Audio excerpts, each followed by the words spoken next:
What is up, everyone? Welcome back. Got another episode of the Fantasy Fellow Show for you tonight, Tuesday evening, December 20th. We're going to hang out here for the next half an hour, maybe a little bit longer. This will be my only live stream of Week 16, so I'm going to be on vacation, headed out of state. So we'll try and get as much as we can into tonight's show, answer all your questions and all that good stuff. We'll hop into a screen share here. Let me show you what we're working with. And yeah, good evening. Good evening to Justin. And yeah, AJ Dillon, man, he's starting to look like the guy that we drafted, that we thought we were getting when we drafted. And all of a sudden, racking up touches, volume, touchdowns. It's all there with AJ Dillon. Packers offense looking a lot smoother all of a sudden. Good evening to Harris. Is Jordan Mason an ad instead of Moss? That's a good question. Jordan Mason, purely just a week 17 stash at this point.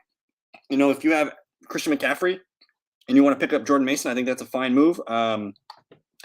Zach Moss is the Colts. That's going to be probably the main topic of tonight's discussion is this Indianapolis Colts backfield. I'm not super pumped up and excited about it. Let me actually go out to the PFF routes run. Let me type in week 15 here and see what we can dig up, because this Colts backfield, everyone's going to be interested to get into it. You have Zach Moss, the primary running back there, and then you're also going to have Deion Jackson there. And then they promoted another running back, Jordan Wilkins, who's been there for the last few years. So he's an important piece as well.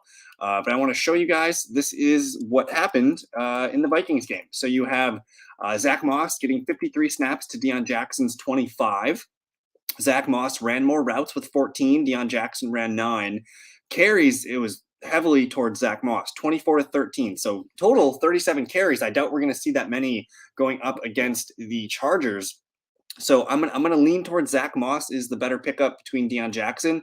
And right now, I think we're gonna have a tough time, having a hit from one of these running backs week 16 against the Chargers here. The Chargers did play decently against Derrick Henry. I know he still scored a touchdown and had some big receiving plays, but I'm expecting, again, too, do you want to trust the Indianapolis Colts week 16 in the fantasy Final Four? I probably don't. I think adding Zach Moss or Deion Jackson's more of a defensive play so that your opponents don't use them, and that way they don't hurt you. If they have a decent game, they're on your bench, it's fine. So that's kind of how I'm operating this week. Adam Thielen or Michael Carter, PPR. I don't think we should be trusting Michael Carter at the moment here. Let me actually see if I can find. Let me go back to PFF routes run week 15. Let's see what we can dig up for you. The Jets backfield, man, it seems to be like it's all Zonovan Knight. So let's click on the New York Jets against the Lions. Michael Carter, 33 snaps. He did outsnap Zonovan Knight. 24 routes run for Carter, 8 for Zonovan Knight. Only 1 target though. 4 carries. I can't start a guy that's only going to get potential 5 opportunities to do something with the ball here for a running back. I'd rather start Adam Thielen, who can catch a touchdown. It's a softer matchup against the Giants. Kirk Cousins has had some pretty big games. I know Thielen's targets and his up and down production has been kind of maddening, but I think Michael Carter probably not a guy that we want on the bench. And then I do see the comment lower there, something about Zonovan Knight's health. I haven't heard of anything on Zonovan Knight. I didn't see anything either, and there's no report on this at all. So I think for now I'm probably going to avoid Michael Carter. What is your thoughts on Hubbard and Foreman? Hubbard and Foreman, let's take a peek at that game because that's another very important dynamic backfield here. Chuba Hubbard, 29 snaps, Foreman 14. Chuba with 16 routes run to Foreman's 2. 4 carries for Hubbard, 10 for Foreman. So it's pretty clear to me. Foreman is the second, or he's the first and second down back. If you look at this here, Chuba Hubbard's actually dominating the colors here. Let me go back to that. So Chuba's dominating the short yardage, the pass or the third down work and the 2-minute drill. So he's the better pass catching back. For goal line, you see 2 snaps for Foreman, some of the early work there for Foreman. It's pretty much a full-blown committee at this point right now, but Chuba Hubbard kind of took it over. So if you're starting a guy, I think this is probably Chuba Hubbard that I would rather play for fantasy football right now. He's going to get PPR value, and he does get early down work. And just going off the numbers here, I know he only got 4 carries, but if he's getting the opportunity to catch the ball and be on the field a little more, I'd rather play Hubbard at this point. Oh man, It's sorry to hear, Christian. Hopefully, you got another couple leagues in your back pocket to help bring home a championship. How does Willis affect Burks and Okonkwo? It kind of makes them unusable, Justin. It makes them pretty much unusable. I want to look here at Malik Willis because he had a pretty awful game, the one game he started. And again, I know it was the Chiefs. Let me click on projections here. Malik. Malik had a really bad game, that primetime game against the Chiefs. He was 5 of 16 as a passer for 80 yards, sacked 3 times. Chigo had 1 for 48, 3 targets. Hooper 2 for 34, 3 targets. So he likes the tight ends, which is good news. But no receivers to be found. I think if it is Malik Willis, and it does look kind of likely, I'm probably pretty scared to use both Burks and Okonkwo. I think at this point, cross them off your list. We can't be risking a guy that's only going to complete 5 to 10 passes. I think you got to look elsewhere. He didn't have that many yards.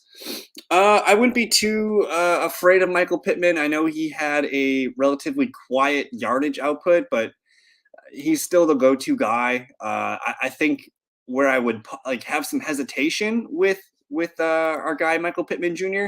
is if it is indeed Nick Foles. That was kind of the rumor that was going around today. It might be Nick Foles starting for the Colts. That would make me pause a little bit, but he's still dominating the target share here, which you like to see. And sometimes yards are a tricky thing. Sometimes they work, sometimes they don't. Yeah, I haven't seen anything on Zonovan Knight yet. Let me actually look. Because they play, the Jets play on Thursday Night Football. Let's see if there's any injury reports in here. New York Jets.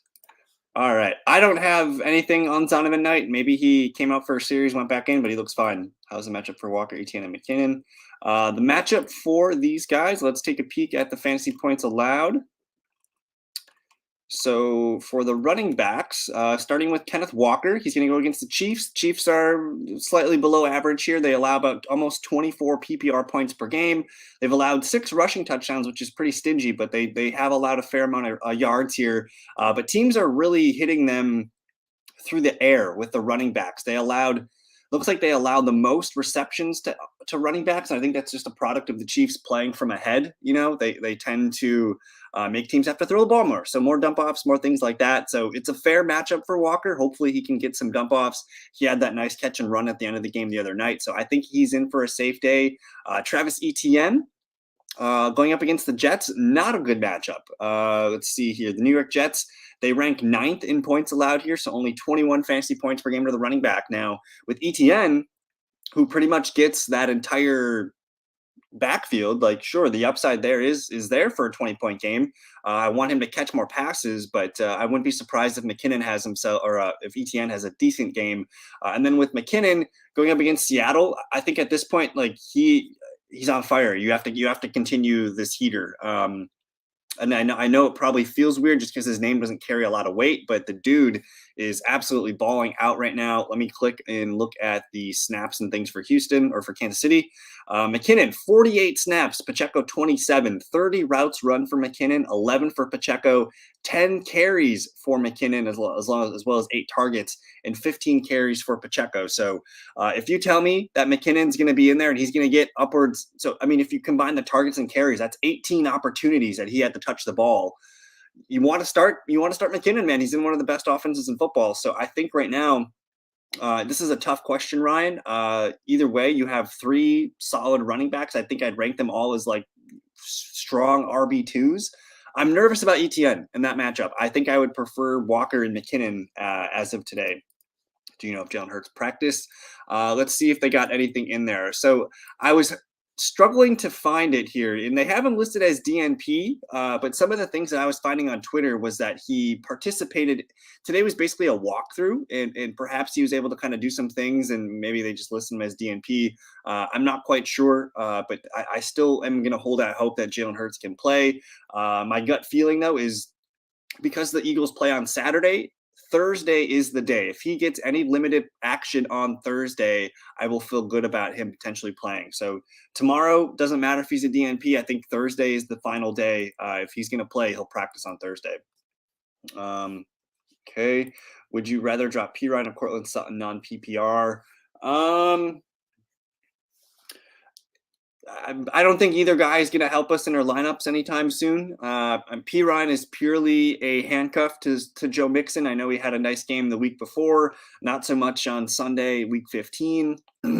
I'd probably, if I had to drop one, it really depends on your action for receivers, man. Like, are you comfortable starting? Do you have 4 receivers that are better than Sutton? Then I would go Sutton. If you have the room to keep Samaje Perine, I would do it. He's more value. He's shown his value with Mixon out. So if anything happens to Mixon week 16, you have a starter. Whereas Cortland Sutton, he's just more of a roller coaster any given week. So I'm thinking it's Cortland Sutton. We don't know if he's even going to play. I'm just curious. No data yet because they play on Sunday. Didn't he start versus Houston? I think he came in relief versus Houston. I thought he played. This was the game he started, but I thought Malik played. I thought he came in relief in this one. I might be wrong about that. No, he did. So he did start 2 games this year. Okay, so he did look 6 of 10. Like, I can't start a guy that's got 11 completions in 2 games. And that's going to be reaching for points there. I don't know if that's a good idea. Derek Carr, Trevor Lawrence, or Brock Purdy?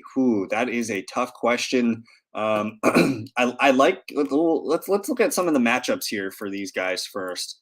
Let's go here to the quarterback matchup. So the question was Brock Purdy, San Francisco going up against the Commanders. Commanders kind of middle of the road here, so it's a fair matchup. You have Trevor Lawrence going up against the Jets. That's a tough matchup on paper on a short week. Only about 14.44 points there. With Derek Carr, kind of the same thing as the Commanders. So those two are the preferred matchup. But Trevor Lawrence is absolutely on fire right now. I think just off of pure upside and momentum right now, I'm probably going to lean with Trevor Lawrence. I think he has the ceiling that you're looking for. Derek Carr, Brock Purdy, those are both safe plays. If you want to go with those guys, I can't argue with it, but those guys just feel like more, 14 to 15 point plays, whereas Trevor Lawrence is the guy that has clearly showed he can get us 30 on any given week. Schultz or Njoku? Okay, so this one's tough because there will be weather in the Cleveland game. Let me show you what we're working with here. Let me go to NFL weather.com. This is my favorite site. I look at it a couple times throughout the week, but it's NFLweather.com. Cleveland hosting the Saints. 9 degrees, windy, foggy, 26 mile per hour winds, which basically anything over 15 is pretty bad. So it's 26 here. This is not going to be a fun game to be at or to throw the ball. So I am slightly hesitant on David Njoku. If we look and see, I don't think Schultz had himself a good game last weekend, and he's kind of been struggling the last few weeks. Let's see, 3.5, 14.7. Very similar outlooks as far as floors and ceilings. I'm probably going to go with David Njoku. I think he's just more athletic, more fun, bigger ceiling. And because of the wind, you might see shorter passes to the tight end position. So I'm going to go with Njoku. Well, actually, before I get to Justin's question, I just want to look and see the points allowed to the tight end position here. Because I know Njoku's got a tough matchup. Like, the Saints are technically the number 1 team here, but Philadelphia coming in here. Where is Philly? Philadelphia also a top 10 play. They've actually allowed 3 touchdowns. The Saints have allowed 2. The Eagles a little bit more receptions, a little bit more yards. So it's technically a better matchup for Dalton Schultz, but it's a coin flip at this point. I think I'm fine with either way. If you're scared of the weather, go with Schultz. Is Burks droppable? If you're not going to be using Burks this week, I'd say let him go. There's a chance that Ryan Tannehill misses even more time with this ankle injury than just this week. So if you're not going to be using him this week, especially like if he's like your wide receiver 5, we could let him go. As long as you have another bench receiver that you like, go ahead and let him go for somebody else. Good evening to Killer. Why did I just see Chiefs top? What are we talking about here? Chiefs top.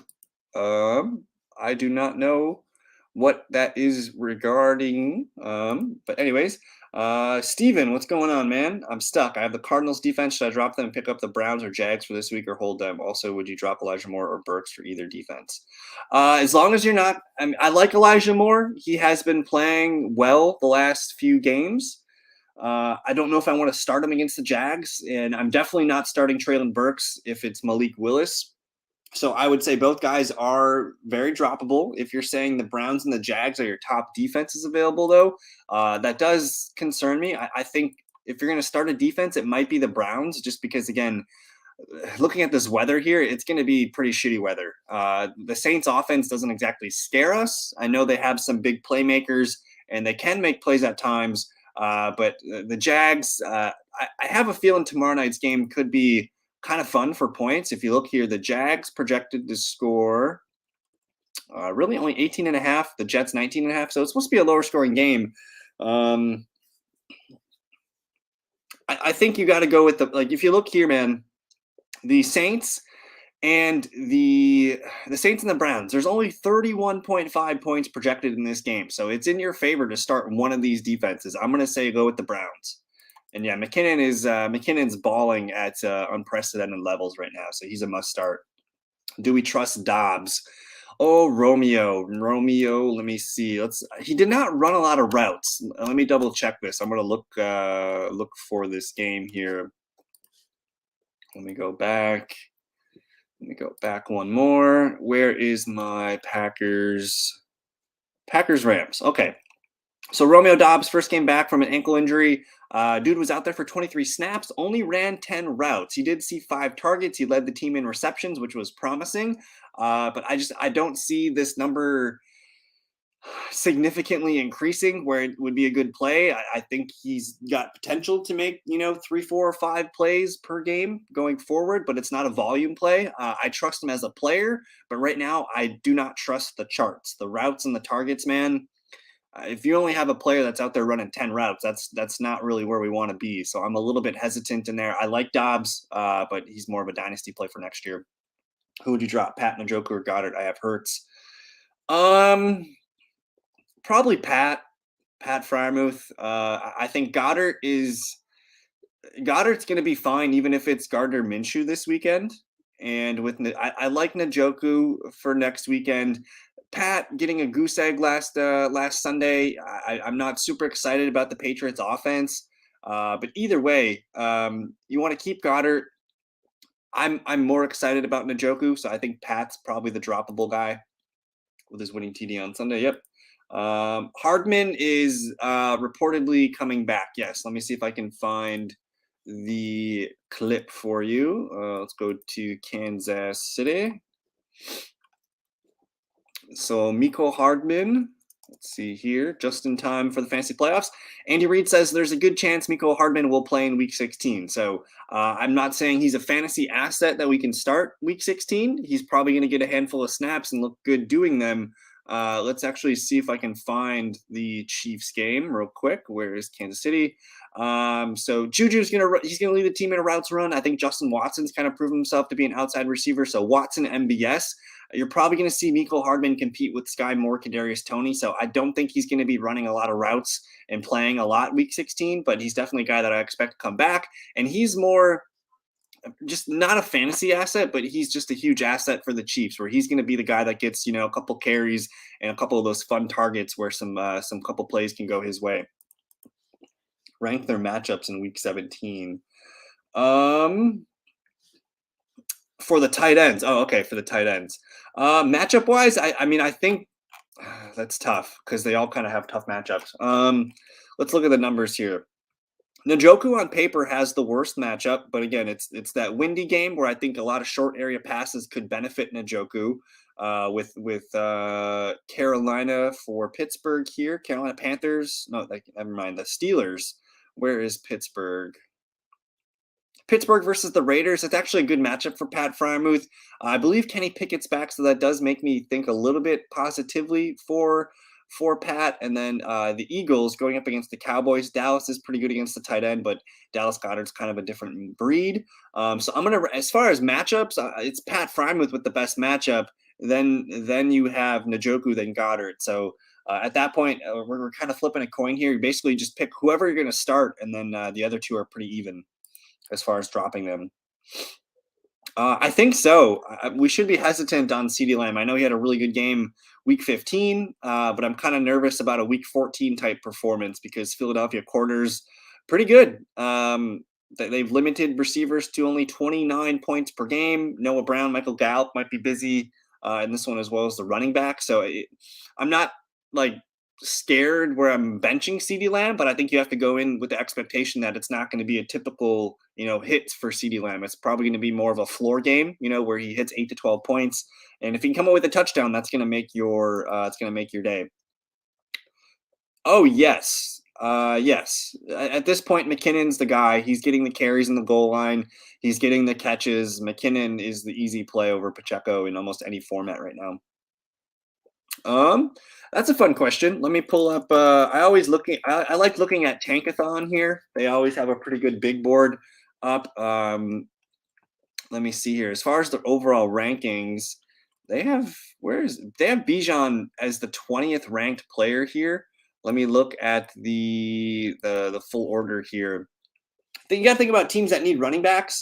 Of course, potentially, I could see Arizona maybe being the first team to consider them at 5, but that feels a little too early. I like Atlanta. Atlanta at 7 could be a lot of fun. They do need more help, though.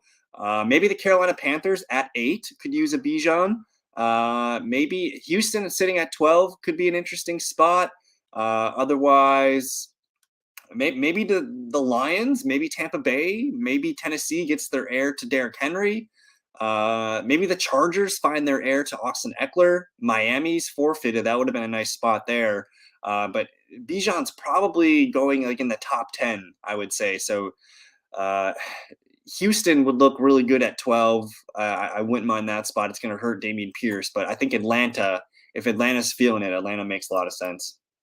I would say so. Marquise Brown struggling as the Arizona Cardinals offense struggles as a whole here. Let me see if I can find the Cardinals game for you.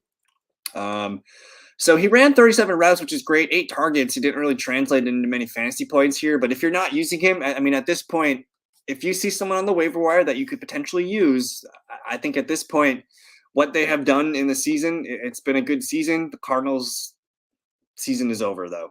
That's one of these situations where if you have to cut a guy like Marquise Brown, I'm okay with doing it. It doesn't bother me too much. Tua or Derek Carr? I'm leaning towards Tua because it's a home game for Miami. Whereas Derek Carr traveling to Pittsburgh worries me a little bit. I'm going to go with Tua here at home. Or like A-Rod, Brady, or ooh. Okay, so A-Rod, Daniel Jones, or Tom Brady. I'm leaning towards Daniel Jones because he's got the ability to help you with his legs. Let me look at the fantasy points allowed here. And he's going up against Minnesota, which is a bottom matchup here. But then you also see Miami Dolphins with Green Bay. And then Tom Brady, where is Tampa Bay? They play Arizona, so it's a good matchup for the veterans, Brady and Rodgers. So I'll put it this way for you. If you want the safe points, which is 15 to 16 points, you go with Rodgers, okay? Go with Rodgers if you want his – if you look at his numbers, Rodgers has been very consistent this year. He has not been great, but he's been very consistent where he's going to get you, 2 touchdowns. He'll get you 225 yards. It's a game where they might have to play keep up against the Dolphins, so I like Rodgers for a safety standpoint. If you're going for ceiling, like say you're an underdog this week, projected to lose by like 10 to 15 points, then I would go with Daniel Jones. He actually played really well against the Commanders. They didn't really have to do too much to throw the ball. He did kind of game manage, but I do think the Vikings could score some points on the Giants, make him have to throw the ball. I'm open to Daniel Jones with his legs, but safest play, Rodgers. Otherwise, I'd go with Daniel Jones. Carr or Zach Wilson? Oh, that one's right at the I'm going to go Zach Wilson here. It's a home game, Thursday Night Football against the Jags. Jets need to win to stay alive, and Zach Wilson's fighting for his career at this point. If he gets a big win here, that goes a long way for the fan base. So I'm going to say Zach Wilson. With the Raiders, again, just Raiders traveling to the East Coast to play Pittsburgh, that does worry me a little bit. Steelers are playing much better on defense than they have at the beginning of the year. So I would worry more about Josh Jacobs stealing stuff. I think I'm going to go Zach Wilson. Ravens, Bucks, Broncos, Saints. Ravens, Bucks, Broncos, Saints. I'm assuming this is a defense question. I'm going to go with Tampa Bay against Arizona. The close number 2 would be Baltimore. I'm going to say Buccaneers number 1, then Ravens number 2, Saints, and then Broncos. I again, it's kind of like this thing where like we could add Chris Moore, but it's purely a defensive play. I think that's a huge thing at this point in the fantasy season where you're adding guys so that other players can't add them and start them against you. So I think adding Chris Moore is a fine idea. Don't know if I want to start him though. It is a good matchup though. The Titans secondary is pretty bad. They allow a lot of quarterback points here, as you can see, and they do allow the most wide receiver points. So if you need Chris Moore and you can stomach the risk, I mean, he did put up 8 points on Sunday. It's an okay play. It's you're probably not going to see that ceiling game that he had 2 weeks ago. I would expect maybe 10 to 12 points as a floor. I do like Chris Moore, but again, he still feels like a gamble. Who's got the best chance in making playoffs? The best chance at making playoffs. Let me look here. I mean, everyone's kind of rooting for the Lions at this point, right? In the NFC side, I think there's a legit chance that only one of the Giants Commanders make it. As far as the Giants schedule, they're going to have to win at least 2 games to make it here. They're going to get Minnesota, Indianapolis, and Philly. I don't know if they're going to get 2 wins. So let's put I'm going to put the Giants at 9 wins. The Commanders, let's see if they can squeak out 2. The Commanders are going to get San Fran, Cleveland, Dallas. I'm going to give the Commanders only 1 win. So basically 9 wins will get you in. So you're looking here at the Seahawks, the Lions. Can either of these teams win 2 games to hop the Commanders? The Seahawks are going to get Kansas City, the Jets, and the Rams. They can maybe beat the Jets. That might be the game here. They're not going to beat Kansas City, but they can maybe beat the Jets. I'm still going to put the Seahawks at 8 wins. Let's look at the Detroit Lions. Can the Lions get 2 wins? I think they can. Chicago, Carolina, Green Bay. I think Chicago is going to sneak in there, or the Lions are going to sneak in there with the 9 wins. But that final game down the stretch here with Green Bay, that could be the one. Let me go back. NFL playoff standings. If Green Bay can beat Miami, then they can beat Minnesota. It's a little bit tougher schedule here, Miami, Minnesota, Detroit, but I think it's going to come down to Green Bay or Detroit week 18 for that final spot in the NFC. And then looking at the AFC, I think the Chargers have a really nice schedule. I think they're going to be safe as the 6th seed. If we look here, they're going to get Indianapolis, the Rams, the Broncos. They should win out. If not, they're going to go 2-1. So the Chargers, I'm going to put them in with 10 wins. So Miami, how many wins can Miami get the rest of the way? They're going to get Green Bay, the Patriots, and the Jets. That should be 2 wins. I think they can get what are they at right now, to 10. So I'm going to put the Dolphins in there at maybe 10 wins. I don't see any of these other AFC teams being able to get there. So I think this is the correct 7 on the AFC side. Jacksonville, dark horse to hop Tennessee as long as Malik Willis is quarterback. So fun question there, Killer. Cooper, Hopkins, Pittman. I'm terrified of Amari Cooper at home in that awful weather. So you got Cooper, Hopkins, Pittman. With Michael Pittman Jr., I think he's got the safest floor of all these players. I think Amari Cooper's got the widest variance. And then with Hopkins against Tampa Bay, I know it's Trace McSorley. He should be fine. Like, he's going to have to continue to throw the ball. Hopefully it's Colt McCoy. So I'll say this. If it's Colt McCoy, I'm going to go Hopkins. If not, I'm going to go Pittman. Play DJ Moore, ETN, Dylan Rashad, or Zach Moss over Lamb this weekend. Nah, keep going with CD Lamb. I know it's a tough matchup, but primetime players come through in primetime games. I think, let's see here. CD Lamb, FF today. How did CD Lamb play earlier in the year here? So week 6 against Philly, 5 for 68. I mean, I think you play the floor here. 5 for 68. That got you 11.8 points. I think you play the floor for CeeDee Lamb, and you hope for a touchdown. You hope he can come through at home. You play CeeDee Lamb here. Mostert over Pacheco if Wilson's out. I'll say if Wilson's out, we'll go with Pacheco. If Wilson's out, we'll go with Mostert.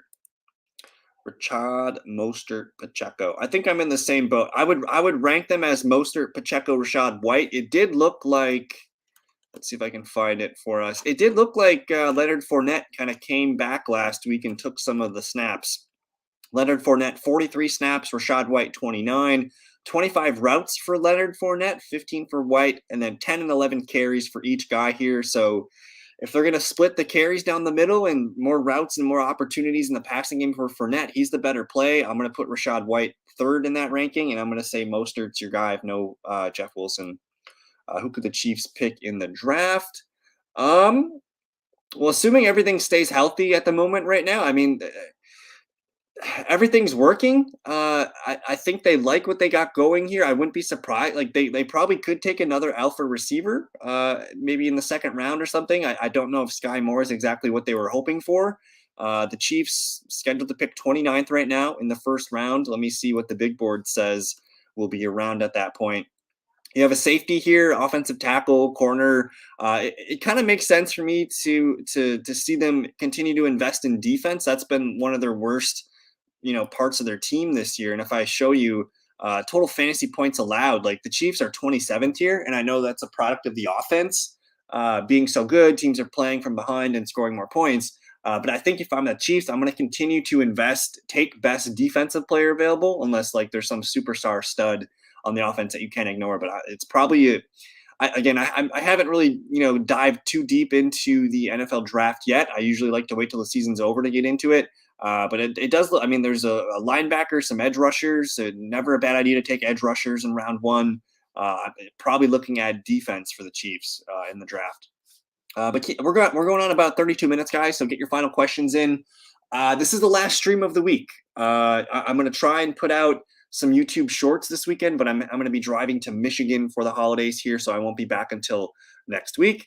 So no live streams. Check out thefantasyfellowship.com. That's where I'm going to have everything updated for you guys. But yeah, I just want to wish everybody Merry Christmas, Happy Holidays. Hope everyone has a safe and happy holiday. Hope everyone gets their fantasy W's for Christmas. And I don't know, man. I'm very blessed to have as many people as I do watching the show and hanging out with me, asking questions. So I appreciate everybody. Very thankful for everyone. And yeah, man, if you guys do have questions, you can always comment the YouTube video. That's an easy way to do it. Otherwise, find me on Twitter at theFellowKGB, TikTok, any other avenue there that should be good for comments and feedback. So find me there. I'll see you guys on the other side. Happy holidays. Peace.